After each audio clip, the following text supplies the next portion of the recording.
Hola, muy buenas tardes a todos y a todas. Bienvenidos a la presentación de Un científico en el armario, Pío del Río Ortega y la historia de la ciencia española. Antes de entrar en materia, creo que hablo por las dos. Estamos emocionadas, algo que nunca pensábamos que nos iba a ocurrir en un acto, en una presentación de un libro, y ya no solo porque Elena presente este libro, sino porque llevábamos sin estar en un acto de estas características, pues yo qué sé, desde febrero o así. En mi caso fue el 11 de marzo, el día que se declaró la pandemia, que estábamos metidas en Los Rock con una charla organizada por la Unidad de Cultura Científica para hablar de la COVID y de cómo frenar la curva. Y por la tarde pues declararon una pandemia. Y luego ya. Son muy pocos los libros que se están presentando en Córdoba en estos días, como sabéis, y creo que solo lo está haciendo gente atrevida, tanto los autores como los que venían a estas presentaciones. Muchísimas gracias a todos, a todas, por estar aquí. Sé que hay gente que ha venido y no ha podido entrar porque ya está el aforo completo, ya sabéis las medidas, pero agradecemos muchísimo que estéis aquí, que estéis ávidos y ávidas de ciencia y también de literatura. De todo eso vamos a hablar alrededor de este libro publicado por Nextdoor, por la editorial Nextdoor, en su colección Café Cajal, y que comenzó su periplo de promoción y de publicación en torno al 28 de junio, en torno al Día del Orgullo, como no podía ser de otra manera. Elena, has tenido una gira virtual más que real, pero importante con el libro, ¿no? Sí, ya estamos haciendo presentaciones todo en redes, así que estoy encantada de tener uno en 1.0, porque lo siento, pero no hay comparación. Y tengo que agradecer, porque lo decía, o sea, valientes nosotros por presentar, la editorial, la gente por venir y por supuesto el equipo de la República de las Letras, porque es muy complicado ahora mismo montar cualquier evento. De hecho, las instituciones no lo estamos haciendo, así que agradecerle bastante a la iniciativa privada que acoja esto. Elena ha sacado a un científico del armario, y permitidme que lo diga así porque en la época en la que vivió Pío del Río Ortega este concepto al menos no se llamaba así. Por supuesto que existía, pero no se llamaba así. Pero quiero ir más allá de hacerle honor a su título, porque realmente Elena ha sacado de muchos armarios, ya no solo a este científico, sino a esta etapa tan desconocida para todos de la ciencia en España. De alguna manera, Pío del Río Ortega es una gran metáfora de una época en la ciencia española que tuvo a muy pocos protagonistas, casi sino a uno, y que luego, bueno, pues cayó bajo el plomo y la negrura de los 40 años de dictadura.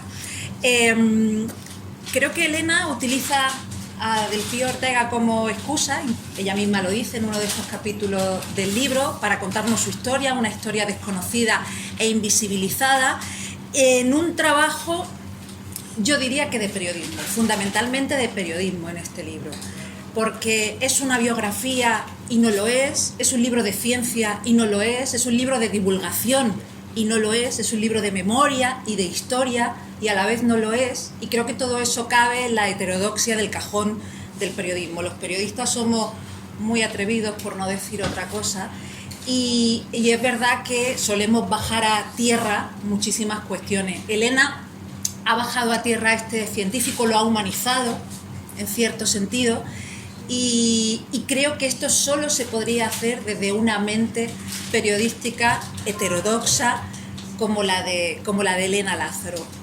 Este libro, fundamentalmente, a mí como lectora me ha parecido un artefacto comunicativo. Está increíblemente bien escrito.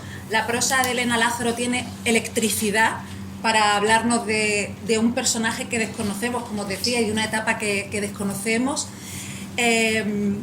No es un libro científico, afortunadamente. Creo que hoy no hay muchos científicos en la sala y esto lo agradezco.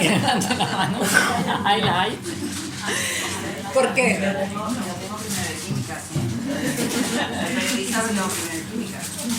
Me vaya a perdonar, pero pienso que desde la ciencia no se suele hacer un trabajo de aproximación humanística a esta clase de personajes. Y yo como lectora lo he agradecido mucho, porque nos hacía falta, creo a casi todos los lectores que nos acercamos a la figura de este científico desconocido, pues ponerlo en tierra y humanizarlo. Hemos planteado esta presentación como una charla entre las dos, porque no nos imaginábamos hacerlo de otra manera, y charlar en torno a esta figura y en torno a esta etapa de la historia. De una manera bastante somera, no vamos a hacer ningún spoiler, no vamos a contar nada de lo que nos apetezca que descubráis en el libro, porque creo que es fantástico también de este libro la avidez que tiene el lector por conocer más, la curiosidad que despierta sobre el científico y sobre esta etapa de la historia, y vamos a intentar a ver si lo conseguimos. A quienes no lo hayáis leído todavía, pues invitaros a abrir esta puerta de Pío del Río Ortega. Elena Lázaro, creo que todos la conocéis, todos los que estáis en esta sala, pero por si hay alguien despistado, es periodista, es divulgadora científica, dirige la Unidad de Cultura Científica de la Universidad de Córdoba y es presidenta de la Asociación Española de Comunicación Científica. Elena, Pío del Río Ortega fue un histólogo vallisoletano, una persona que estudiaba los tejidos. Cuéntanos cómo te topaste con esta figura. Bueno, pues a Pío del Río Ortega me lo encontré haciendo una investigación, en ese caso sí histórica, porque bueno, yo soy periodista, es verdad que esto es una obra periodística, no es un libro de ningún historiador ni nada, aunque haga historia, pero sí que hice en 2016 un trabajo de investigación sobre el desmantelamiento de la escuela histológica, que se conoce popularmente como la Escuela Cajal, pero deberíamos de empezar a desechar ese nombre porque la escuela histológica española ni empezó con Cajal ni acabó con Cajal. Entonces, bueno, pues yo hice ese estudio, quería saber qué pasó a partir del 39 con todo lo que se había hecho en el primer tercio del siglo XX, cuando a la ciencia española no le chistaba a nadie, y en especial a la neurociencia. Cuando quise saber qué había pasado ahí, investigué a 4 personajes, me centré en cuatro casos de 4 científicos de esa escuela. 2 de ellos se quedaron en España a partir del 39, después del 39, y 2 de ellos se exiliaron. Entre los que se exiliaron estaba Pío del Río Ortega. Y tengo que decir que cuando presenté ese trabajo de investigación en la Universidad de Sevilla, pues el tribunal que lo evaluó me decía, bueno, se te ha notado un poco la debilidad. Y evidentemente me enamoré de la historia de Pío del Río Ortega en muchos sentidos, y fue cuando ya me centré más en él, recuperé su historia, pero entonces ya no quería hacer un trabajo académico, pues por algo que decías antes, porque yo soy periodista, yo no soy historiadora, aunque aprendo a serlo, pero yo quiero seguir ejerciendo mi oficio, que es el que me gusta, y el periodismo pues permite esos acercamientos y contar las historias también desde un lado más humano. Es como a mí me gusta contarlo, y no sé, es que tampoco sé hacerlo de otra manera, ¿vale? Y entonces, bueno, pues el caso de Pío del Río Ortega me parecía pues muy significativo, de sobre todo me enseñó. Yo me había acercado a su figura con mucho prejuicio, porque se sabía que Pío del Río Ortega era homosexual. Entonces yo esperaba encontrarme la historia de una persona homosexual que se tuvo que exiliar de España porque era un tormento, y que había vivido su homosexualidad escondido en el armario y atormentado por ello y con mucho drama. Pero no me encontré eso.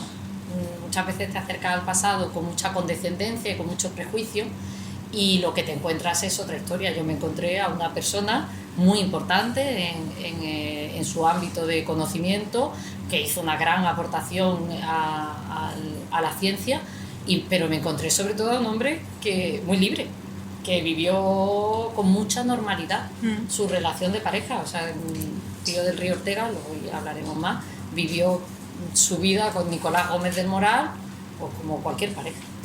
Elena, has dicho que te enamoraste del personaje y de su historia. Ha sido muy difícil, y esto te lo pregunto por experiencia propia, también como periodista, ¿ha sido muy difícil no santificarlo? Huir de la geografía del personaje, porque se nos suele ver mucho el plumero cuando nos gusta mucho alguien o una historia, ¿no? Claro, he tratado de hacerlo. Cuando leáis el libro me decís si lo he conseguido.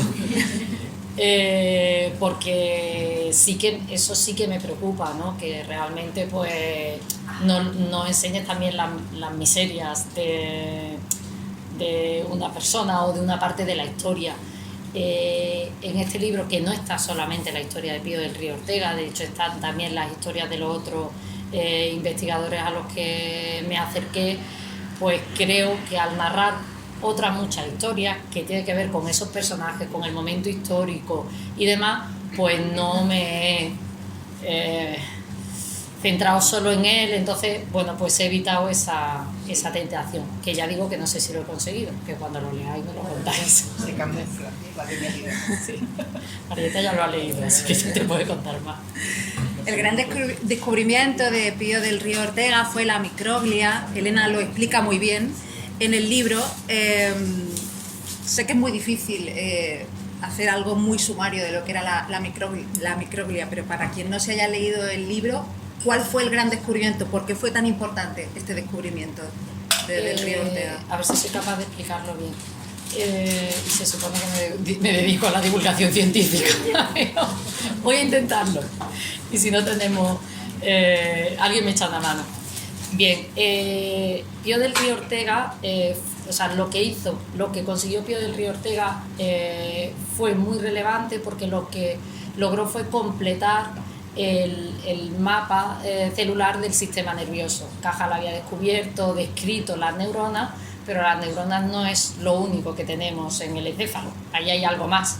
Hay algo más, y Cajal lo llamó el tercer elemento, porque con su técnica y demás él no consiguió describirlo. Se llamaba entonces, bueno, la mesoglia, porque se sabía que ese tejido había células que unían a las neuronas, que las fijaban, pero no se sabía cómo eran esas células ni realmente cómo cumplían esa función. Pío del Río Ortega consigue describirlas, caracterizarlas, también porque él desarrolla una técnica. Es muy importante en la ciencia saber, y en este momento es así, que no solamente es cuando pones el microscopio lo que ves y lo descubres, es que ellos desarrollan incluso su propia técnica para verlo. Entonces, para estudiar esos tejidos, ellos pues de alguna manera teñían los tejidos para distinguir y ver en el microscopio esa caracterización celular. La técnica que utilizaba Cajal no conseguía ver esa parte de esa célula. La de Pío del Río Ortega lo consiguió y descubrió la microglia, ese pegamento de las neuronas, porque glia, de hecho, etimológicamente significa pegamento, y describió su función, que cumplen una función fundamentalmente inmunitaria, pues protegen también a las neuronas. La oligodendroglia, ¿vale? Son dos tipos de células, los oligodendrocitos, joder, qué difícil es, uy, esta palabra, que estamos grabando, ¿vale? Y la microglia, bueno, pues cada uno cumple una función, uno de protección, y la microglia cumple además una función fagocitaria dentro de los procesos patológicos y demás. Con todo esto, esa investigación, que es una investigación muy básica, que a veces la ciencia nos cuesta porque, bueno, ¿y esto para qué sirve?, ¿no? Bueno, pues en todo lo que ha venido detrás, que tiene que ver con toda la investigación neurocientífica que aborda pues patologías como pues, el Parkinson, el Alzheimer, la demencia, por supuesto todo lo que tiene que ver con tumores cerebrales, para poder avanzar en ese conocimiento es fundamental esa aportación. La microglia se la conoce como las células de Ortega, y Pío del Río Ortega fue 2 veces candidato al premio Nobel, fue doctor honoris causa por la Universidad de Oxford, y esos son méritos que no se consiguen porque no hayas hecho una aportación relevante. Bueno, de hecho a su metodología se le llamaba orteguear en los laboratorios, se llega a ¿no? conocer como orteguear, esa técnica de tinción concreta que desarrolló él y que permitía verlo. Pero lo que es la vida, muchos lo hemos descubierto gracias al libro de Elena. De hecho, hay en Valladolid, en su ciudad, un hospital que lleva su nombre, y me consta que hay muchísimos vallisoletanos a los que les suena el nombre y les es muy familiar, pero no tienen ni idea de quién fue Pío del Río Ortega, si fue un médico, etcétera. Y yo te quería preguntar, Elena, y ya entro quizá en el terreno de tu opinión, ¿qué invisibilizó más a este gran científico? ¿La época que vino después, su homosexualidad, Ramón y Cajal? ¿Qué fue lo que más lo invisibilizó? Pues creo que es que hay muchos motivos para que no conozcamos esta parte de la historia. Evidentemente hay un motivo que puede ser fácil de entender. Los vencedores hacen la historia sobre la ocultación de la memoria de los vencidos. Eso es así. Y eso pasó durante 40 años. Hay una recuperación, de hecho, en los años 70 y 80 los historiadores de la ciencia empiezan a acercarse a esta etapa histórica que se conoce como la edad de plata de la ciencia, se acercan porque, bueno, la democracia intenta buscar, saltarse los 40 años y buscar esos referentes. Y ahí hay un intento de recuperación. Creo que ahí hay una parte. Luego tenemos algo que nos viene de antiguo, no es solamente de la etapa de la dictadura. Este es un país que siempre se ha enorgullecido de sus escritores, de sus artistas y no de sus científicos. Somos el que inventen ellos y demás, cuando precisamente en este momento, en los años 20 y 30, los científicos formaban parte de ese grupo que eran los intelectuales y se mezclaban. Hay un momento, está contado en el libro, ¿no?, cuando a Pío del Río Ortega, que era el candidato perfecto para sustituir a Cajal en la Real Academia de Medicina, y bueno, pues a los señores de la Real Academia de Medicina no les parece que aquel señor homosexual, sereno, apocado y demás sea el que tenga que sustituir a Santiago Ramón y Cajal, cuando le había superado científicamente, o sea, tenía una evidencia, pero lo dejan fuera. Y hay Rodríguez Lafora, de hecho, renuncia, otro investigador muy importante del momento, renuncia a su sitio en la Real Academia, se monta un gran homenaje a Pío del Río Ortega para denunciar aquella situación, y además sale en prensa, y allí están los escritores. Uno de los que hace una de las crónicas es Valle Inclán. Ellos se mezclaban y demás, pero en nuestro país no. En nuestro país estamos muy orgullosos, siempre nos han contado la historia de ese, ¿no?, de nuestros grandes escritores, de nuestros grandes artistas, pintores y demás, pero nos han contado poco, pues eso, tenemos pocos referentes históricos más allá de grandes figuras como la de Cajal. ¿Qué pasa con Cajal? Evidentemente su figura ocultó a su escuela, era lo que hablábamos antes. La escuela Cajal, creó escuela, por supuesto, o sea, pero es que Pío del Río Ortega creó escuela. Es que Fernando de Castro, que también está ahí, también creó escuela. Bueno, porque así se hace la ciencia, porque es que si no lo hace, no va a ningún lado. La ciencia no la hacen personas únicas, solas en un momento así de eureka, lo hacen en equipo. Y sobre todo lo haces con el conocimiento que han generado los de antes y para dejar después. Entonces, bueno, hay un proceso de mitificación de Cajal, que eso es real. De hecho, ya hay mucha biografía en los últimos años. Nextor tiene una muy buena que pretenden recuperar un poco al personaje real, más real que fue Cajal. Es que lo llegamos a convertir en un dios, y de hecho falseando incluso realidades de él y su propia esencia, ¿no? Y ese proceso de mitificación de Cajal empieza en vida, o sea, tener el premio Nobel y demás, ya, o sea, Cajal ya era un referente y demás, y ocultaba en cierta medida. Es verdad que el personaje se gustaba. Pío del Río Ortega se gustaba un poco menos, pero es verdad que lo que viene en los años de dictadura, el franquismo coge una serie de personajes y los convierte en la gran referencia de lo español. Y en ciencia, lo español es Cajal, que es un señor que en sus consejos a los jóvenes investigadores les dice a los jóvenes investigadores, les da sabios consejos, pero les da otros consejos como las mujeres que os busquéis, que no sean intelectuales, que no piensen demasiado, porque molesta. Un científico, para dedicarse y avanzar en la ciencia, debe tener una mujer que le cuide, como fue la mujer de Cajal. De hecho, toda esa guerra de ego, esa guerra de laboratorio, esa guerra de descubrimientos también está retratada en el libro. Yo bromeo con él en el vídeo, que es la parte culebrón del libro, y creo que ha sido muy benévola, porque rebosa testosterona por los cuatro costados y por parte, yo diría que prácticamente de todos los protagonistas. Es verdad que unos más que otros, pero testosterona al fin y al cabo, ¿no? Sí, hay un capítulo que está contado por los historiadores de la ciencia de antes, que es el momento de un encontronazo que hay entre Pío del Río Ortega con el conserje del laboratorio con el que siempre ha trabajado, con la mano derecha de Cajal desde su arranque.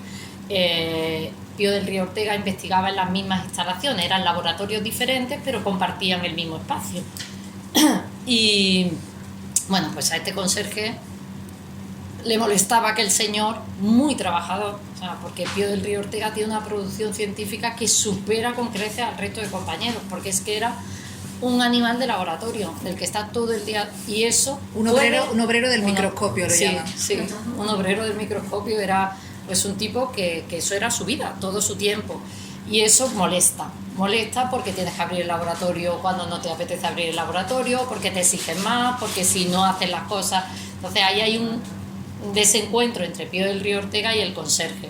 Pío del Río Ortega acude a Cajal para que medie y le diga al conserje hasta dónde puede llegar, pero Cajal no apoya a Pío del Río Ortega, apoya al conserje y bueno, aquello sale muy mal. De hecho, a Pío del Río Ortega le echan de esas instalaciones, le buscan otro laboratorio, otro espacio al laboratorio que él dirigía, que era el de histología general y patológica, y le buscan otro espacio.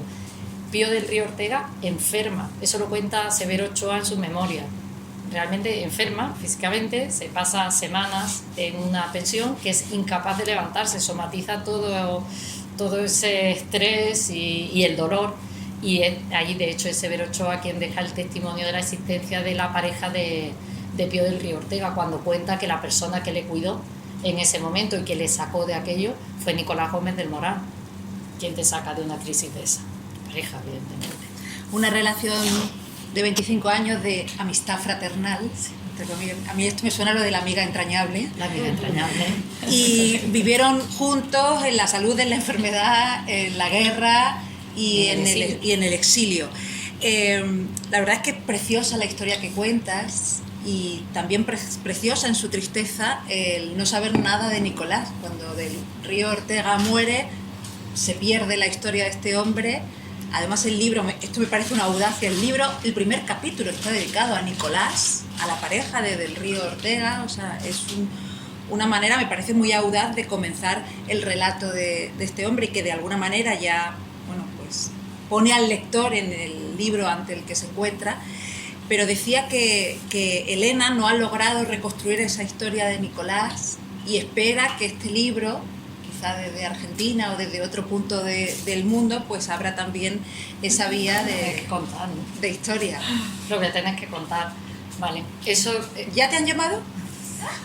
os lo voy a contar, porque no lo íbamos a contar, pero yo lo voy a soltar. Es verdad que el libro, yo cuando hice la investigación, Nicolás era una persona anónima. Nicolás no desaparece. Yo le traté de buscar en archivos en Argentina y demás, y no fui capaz. En la presentación que hicimos el 24 de junio en el espacio Fundación Telefónica hablábamos de esto, y Javier Armentia, que es el prologuista, decía: tenemos que conseguir como sea una foto de los dos juntos. Y yo decía, ojalá alguien, o sea, espero con el libro que alguien lo lea por ahí en Argentina y de pronto pues me descubra. Pero bueno, si a Nicolás le conocemos de toda la vida, ¿no? Y eso esperaba yo el 24 de junio, que alguien lo leyera en Argentina. De hecho, he contactado con amigos periodistas argentinas a ver si mueven, porque quiero que se lea allí. Pero no hizo falta, bastaba con que un periodista cordobés hiciera un reportaje en el Diario Público, que fue Aristóteles, lo publicó la semana pasada, el domingo, y el lunes a mí me sonó el teléfono. Y mira, no me conoce, pero soy el sobrino nieto de Nicolás Gómez del Moral, que es mi tío abuelo, que vivió con nosotros. Tengo 70 años y nací en Buenos Aires porque mi madre se fue allí cuando mi tío abuelo se queda viudo, porque se quedó viudo. Pío del Río Ortega muere en 1945 y allí ya vivían. De hecho, está en el libro la carta que Nicolás le escribe a sus cuñadas, dándole cuenta de cómo han creado su primer hogar y demás. Y entonces, pues sí, el sobrino nieto ha llamado, ya tenemos una foto de la pareja que probablemente se publique en breve. Y ¿La segunda edición? No, yo creo que la vamos a sacar antes, cualquiera no lo cuenta. Y sí, yo es la historia que quiero contar. De O sea, hecho, tú ya has visto la foto. Sí. ¿Y? Jolín, que comentamos en casa, que entiendo absolutamente que Pío del Río Ortega se prendara de Nicolás. Es guapísimo. Es guapísimo. Nicolás Gómez del Moral se quedó como representante de artistas. Nicolás Gómez del Moral era un industrial en España, pero se arruina en la guerra. Pero de hecho, eso sí está en las cartas y se ve que Nicolás es un personaje, es abierto, es sociable, porque las cartas, los científicos canadienses, americanos, cuando vienen y luego le mandan cartas a Pío del Río Ortega en las despedidas, hacen referencia a lo bien que estuvimos cuando visitamos el Escorial con el señor Gómez del Moral, qué bien que... Era un anfitrión estupendo, era un tío sociable. Pío del Río Ortega no, era el obrero del microscopio. Y Nicolás Gómez del Moral, yo sí tenía documentado que hace de padrino en Madrid en el año 35 de la boda entre un pintor portugués y una poeta española y demás, y eso que es un tío relacionado también con el mundo más cultural, pero yo le pierdo la pista, es verdad. Y ahora ya en conversaciones con su familia me cuentan que él se quedó como representante de artistas en Argentina. Vuelven en los años 60 a España, de hecho su familia vive ahora en Madrid y yo me voy a verles ahora el 24 de julio porque quiero contar esa historia. Creo que la historia de Nicolás Gómez del Moral tiene que ser contada también porque es una figura que, por lo que cuenta su familia, de todo ese mundo, de ese mundo que hablaba antes, donde se mezclaban, en casa venían pues todos los médicos, en Argentina, Pío del Río Ortega trabaja muy cercano a Jusay, Adolfo Jusay se llama, que es el primer premio Nobel argentino, un premio Nobel de fisiología. Y ese mundo de ciencia sigue en esa casa mezclada con el mundo de los artistas, con el mundo cultural, que es de donde nacen las cosas buenas, cuando pensamos gente de mundos muy diferentes. Así que me parece que ahí sí conseguimos, porque su familia de eso tiene fotos, tiene archivos que no ha sacado, así que a ver qué contamos. Pero a lo mejor no lo contamos en un libro, a lo mejor lo contamos en un documental, ¿no, Hugo? Pues eso tampoco lo sabemos. Pues mira, yo vaya a Argentina a rodar. Muy buena idea. Bueno, esto es lo que tiene la investigación, ya sea histórica, científica, periodística, las cerezas, ¿no? Coges una cereza y te pueden salir varias detrás. Hablamos de una relación homosexual vivida con libertad en las primeras décadas del siglo XX. Ha estado muy bien lo que ha dicho Elena al principio, nuestros prejuicios actuales, ¿no? Parece que estamos por encima de todo y que ya vivimos en la época más libre de la historia, cuando la historia nos da lecciones como la que estamos hablando. Pero sí es verdad que vivieron en una época de homofobia brutal, en la que el propio Gregorio Marañón decía que lo único que garantiza la salud sexual es la diferenciación. Y supongo que tuvieron que pasarlo mal, y más en un ámbito como el científico, Elena, donde la diversidad sexual y afectiva sigue brillando por su ausencia a día de hoy, ¿no? A ver, ¿cómo lo hilo y lo cuento? Porque bueno, lo primero es que no podemos mirar tampoco los años 20 y 30, no podemos mirar hace 100 años tratando de contarlo como ocurriría hoy. Pero es cierto que esas pruebas de normalidad de la vida en común entre Pío del Río Ortega y Nicolás Gómez del Moral hablan de que en los años 20 y 30 en España, ojo, en el Madrid cosmopolita y moderno, cuando eras un hombre, podías vivir con normalidad tu homosexualidad, una normalidad que no tiene que ver con hacer... con no reivindicar tampoco tu identidad, vivías discretamente, podías vivir en ese entorno, ¿vale? Que es un entorno de gente, bueno, pues más abierta y, repito, insisto, porque era un hombre. Entonces, cuentas que efectivamente en esos años la homosexualidad está penada, fue delito hasta el año 31. En el mejor de los casos eras un enfermo, porque el discurso oficial, pero una cosa es lo que dice el discurso oficial y otro lo que realmente la gente vive, ¿vale? Evidentemente yo no creo que los hombres homosexuales ni las mujeres homosexuales en un ámbito, no sé, en un pueblo perdido de la provincia de Córdoba pudieran vivir esa normalidad, seguro que no. Pero su caso es diferente. Habla de un momento en el que, bueno, o sea, primero porque es algo absurdo, es que el discurso oficial puede decir lo que quiera, pero la gente, bueno, el discurso oficial decía que las mujeres no podían sentir ni deseo ni placer sexual.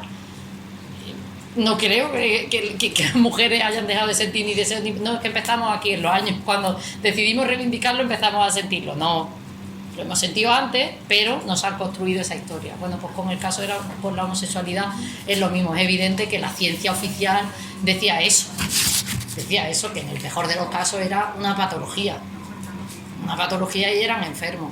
Bueno, pues evidentemente en un momento en el que toda la ciencia habla de la eugenesia, de la mejora de la raza y demás, pues el enfermo, tú puedes llegar a considerar, y eso lo digo así en el libro como esto, un acto de patriotismo el despreciar al homosexual, porque si tú quieres la mejora de la raza y el homosexual es un enfermo, su eliminación te convierte en patriota. Es un disparate visto ahora, ¿vale?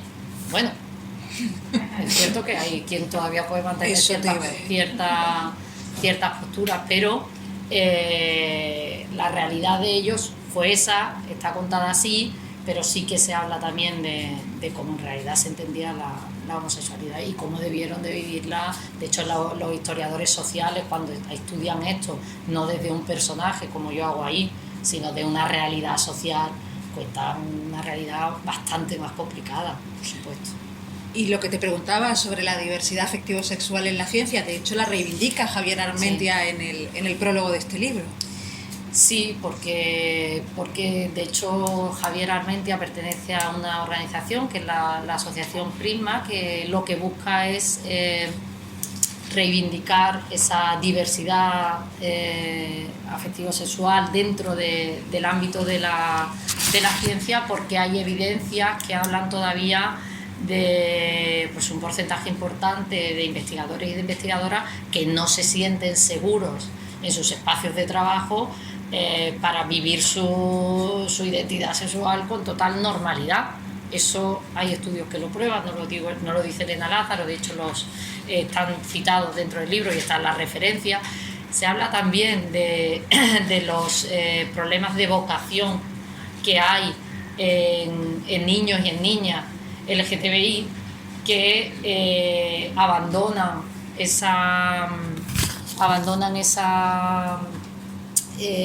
la posibilidad o las áreas conocidas como STEM, las de ciencias experimentales y la tecnología, porque no se ven identificados, porque faltan referentes. Es el mismo caso que las vocaciones en las niñas. ¿Por qué se trabajan? ¿Por qué se trabajan los referentes? ¿Por qué tenemos que estar sacando todo el día a las mujeres científicas y ponérselas y a las tecnólogas? Pues porque las niñas necesitan ver que, oye, luego puede ser lo que te dé la gana, pero no dejes de serlo. Entonces, bueno, ese es uno de los objetivos. No soy tan ambiciosa ni tan osada, no creo que vaya a cambiar la vida de nadie, pero sí, al menos, bueno, pues poner un granito de arena a que eso que es un disparate, pero no solamente por las personas LGTBI, por nosotros mismos, es que perdemos talento. O sea, si pasa igual con las niñas, o sea, si es que quien vaya a dar con la vacuna, a lo mejor hemos perdido ese talento por el camino para encontrar la vacuna del COVID, yo qué sé. O sea, tenemos que tener el máximo posible y sobre todo tenemos que hacer entender que la ciencia es muy diversa, pero lo es en todos los sentidos, lo es en los sentidos de las personas que la hacen, en los equipos que lo hacen, y además tenemos que trabajar, quienes trabajamos en ese ámbito de la comunicación científica, por hacerlo ver así, por contarla, que hemos caído mucho en contarla como eso que hablábamos, ¿no? Del momento eureka, y yo corro el riesgo al hacer la historia de un personaje, ¿no? Pero luego dentro del libro hay muchos más, porque no queremos contar, no, bueno, la microglía es solamente porque existió Pío del Río Ortega, no, bueno, pero es que Pío del Río Ortega sabía que, ¿cómo se llama? El Foreste había descrito aquello ya como la neuroglía, allí había algo, que había un pegamento, bueno, pues tú avanzas en ese conocimiento que otro ha apuntado, Cajal ya decía que era el tercer elemento, te pones sobre la pista, ¿vale? Bueno, pues ese esfuerzo creo que tenemos que hacerlo, y tenemos que hacer el esfuerzo también de contar que que la ciencia la hacen hombres, la hacen mujeres, la hacen hombres blancos, heterosexuales y normativos, pero también la hacen mujeres lesbianas y personas trans. O sea, que creo que tenemos que hacer ese esfuerzo de ver que, bueno, pues como en todos los ámbitos, evidentemente, no solo en la ciencia. Y sobre todo acortar brechas, que sigue habiendo muchísimas. Elena, apuramos los últimos minutos, pero no quiero dejar al menos de decir que Pío del Río Ortega fue republicano y perteneció durante una época de su vida al partido de Lerroux. Sí, de hecho lo deja cuando gira un poquito más a la derecha el partido de Lerroux. Es un acercamiento que hay porque Lerroux le plantea llegar a ser ministro de Sanidad, pero luego cuando llega al gobierno nunca, Pío del Río Ortega no lo es. No tuvo un compromiso político, no fue Negrín, que Negrín fue compañero suyo de laboratorio. No llega a ese nivel de compromiso, pero sí es cercano. De hecho, él es uno de los intelectuales que firman el manifiesto de apoyo a la República de Madrid. Pío del Río Ortega sale de Madrid, del Madrid sitiado, sale para Valencia con el resto de intelectuales. Pero ayer lo hablaba con un historiador de la ciencia, con Fernando González Redondo, Francisco González Redondo, que ese grupo de intelectuales eran cercanos a la República democrática, serena y demás. Cuando llegan a Barcelona y en el gobierno de Largo Caballero y demás, todos estos Blas Cabrera y todo esto ya han salido, Ellos no eran revolucionarios, lo digo porque en redes estos días era rojo y maricón. Bueno, era un señor conservador, era republicano. Conservador. Pero, bueno, de izquierda. Sí, pero no era un revolucionario. Es muy importante porque es que los matices sabemos muy bien. Hemos simplificado mucho, ¿no? el panorama político de ese momento. Y aparte, hace un año, cuando estaba escribiendo este libro, te pones a escribir en un capítulo sobre la gripe de 1918. Hay un capítulo sobre la pandemia del 18 que cuando empezó la nuestra, este libro estaba ya en las correcciones de maquetación y yo dije, madre mía, ¿cómo haya que cambiarlo? Lo voy a releer. Oye, pues estaba muy bien, no decía nada. De hecho, hay quien lo ha leído y se ha asombrado porque vais a ver lo mismo que está ocurriendo ahora, desgraciadamente. Quiero decir que estamos utilizando los mismos métodos que hace 100 años para frenar una pandemia. Esto debería preocuparnos un poco. Quiero alabarte también una decisión literaria que tiene el libro, y es que casi todos los capítulos se abren con una frase de Melquíades, el personaje de 100 años de soledad, que supongo que esto es un capricho que tú te has dado. Absoluto. Porque 100 años de soledad fue uno de los libros que más me apasionaron hace... ¿Y por qué ha elegido este personaje para abrir cada capítulo? Porque él es el que lleva la ciencia a Macondo, es el que establece la relación con los Buendía, es un poco el contador de la ciencia. Y era el personaje que a mí, bueno, 100 años de soledad tiene 1000 personajes de los que enamorarte también, pero bueno, Melquíades era un buen recurso. Ese es un capricho que me ha permitido Nextor porque son bastante generosos. Y te hago la última pregunta, Elena. Antes hablaba de que la ciencia o los científicos no han estado tan bien vistos en este país como lo han estado los artistas de diferentes disciplinas. Es verdad que aquí escribes sobre la edad de plata de la ciencia española, pero aún así hay atisbos en este libro del gran complejo de inferioridad científica que ha existido en este país. ¿Ese complejo se va diluyendo? Es un debate como muy antiguo. De hecho, empieza en el 18, ¿no? El presunto atraso científico español. En el 18 son los enciclopedistas franceses los que dicen: los españoles, desde que en el siglo XV expulsan a musulmanes y judíos, es cuando empieza su declive intelectual, cuando decidimos dejar de ser tan diversos y convertirnos en algo que no éramos, ¿no? Esa es la crítica que nos hacen los franceses, que bueno, nunca nos han cuidado especialmente la imagen. Ese debate se repite después en el momento de la conquista francesa, de la guerra de la independencia y demás, entre afrancesado y demás, volvemos a tener esos complejos, ¿no? De lo español, lo natural en lo español, es no pensar. Entonces es como muy muy antiguo. ¿Qué creo del momento que tenemos? Que tenemos un talento humano extraordinario, con un serio problema de recursos y de apuesta política seria y a largo plazo. O sea, realmente nos hemos visto y la prueba es de... No hay complejo, Hay precariedad. Hay mucha precariedad de sistema, o sea, que es un verdadero disparate. Es un verdadero disparate. Es que yo estoy viendo allá a Maite Roldán, que me dijo, me contaba una vez, que yo no sé si estaba en Alemania, me decía, Elena, la impresión es que esta gente van en un Ferrari corriendo y yo viendo un patinete. Bueno, pues así a tía llega, quiero decir.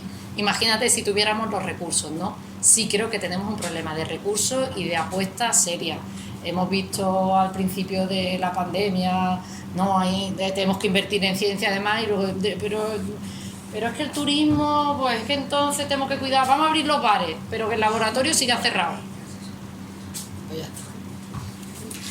Elena, mucha suerte sacando cereza de este cesto en el que te has metido. Mucha suerte con este libro, con Nicolás Gómez del Moral, y muchas gracias por este ejercicio de memoria. Gracias a vosotros.